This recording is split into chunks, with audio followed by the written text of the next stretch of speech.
Assalamualaikum warahmatullahi wabarakatuh. Selamat pagi, semoga semua dalam keadaan sehat walafiat dan selalu dalam lindungan Allah Subhanahu wa Ta'ala. Amin. Hari ini kita akan membahas tentang turunan fungsi aljabar. Turunan fungsi aljabar. Kalau aljabar sering saya bahas, tapi turunan baru kali ini.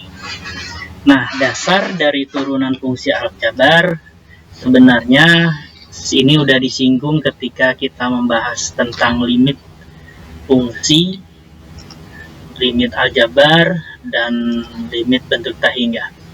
Ada beberapa hal yang harus kalian ketahui yang berkaitan dengan turunan. Yang pertama, turunan itu dibagi dua, turunan pertama dan turunan kedua.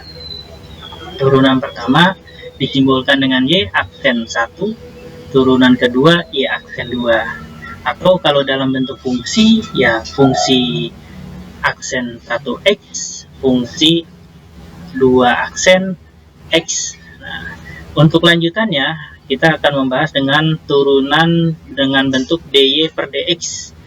Nah, turunannya itu menjadi D pangkat 2Y per DX pangkat 2. Oke. Konsep turunan pertama untuk f fungsi x yaitu limit h mendekati 0, di mana fungsi x ditambah h min fungsi x per h. Nah, fungsi di sini kita hanya mensubstitusi nilai x ke dalam sebuah fungsi.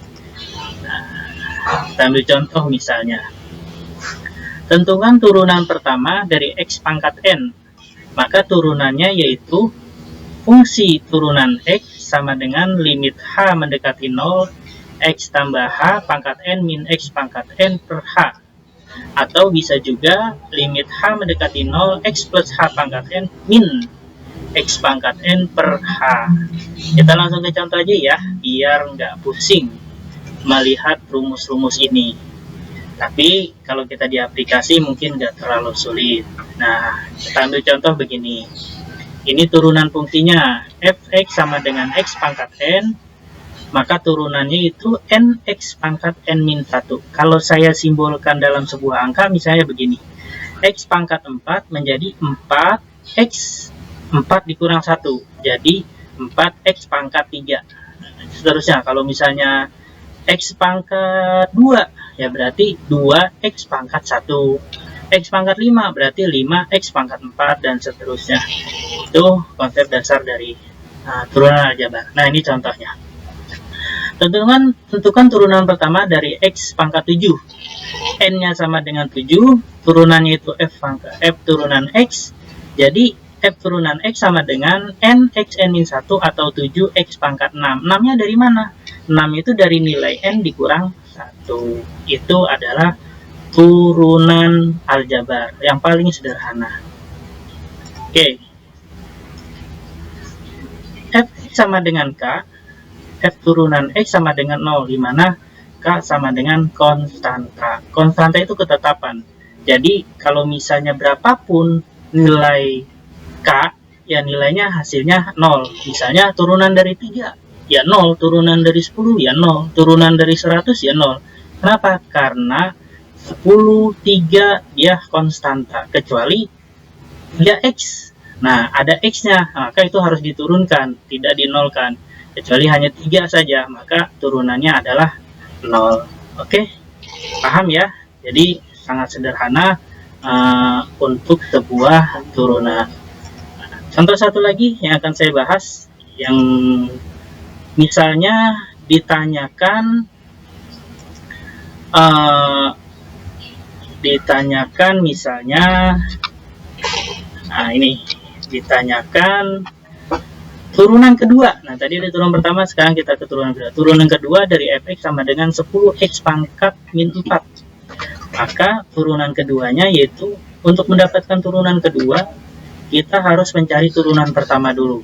Nah, turunan pertamanya tadi kan 4 ya, berarti a pangkat n x n min 1 berarti 10 dikali min 4, min 4 dikali dengan min 1, x min 4 dikali min 2. Jadi sama dengan, oh ini langsung dari turunan kedua dia.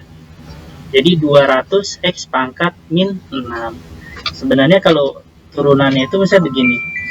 Kalau turunan pertama kan 210 kali 4 X pangkat min 4 dikurang min 1 berarti min 5. Berarti 10 kali 4 400. 400 di min 400 dikali dengan pangkat min 5. Nah, itu turunan pertama. Tapi turunan kedua kan tadi 240. Turunan pertama itu 10 kali 4 X pangkat min 4 dikurang 1. Berarti hasilnya 10 kali min 4 min 40 X pangkat min 5. Kalau turunan keduanya berarti ya tadi di sini 40 dikali dengan min 5. Berarti 200 dikali pangkat min 6. Sama saja ya. Jadi lebih mudahnya sih kita menghitung turunan pertama dulu, baru kita mencari turunan kedua. Oke, itu saja yang saya sampaikan. Kita latihan ya. Terima kasih. Assalamualaikum warahmatullahi wabarakatuh.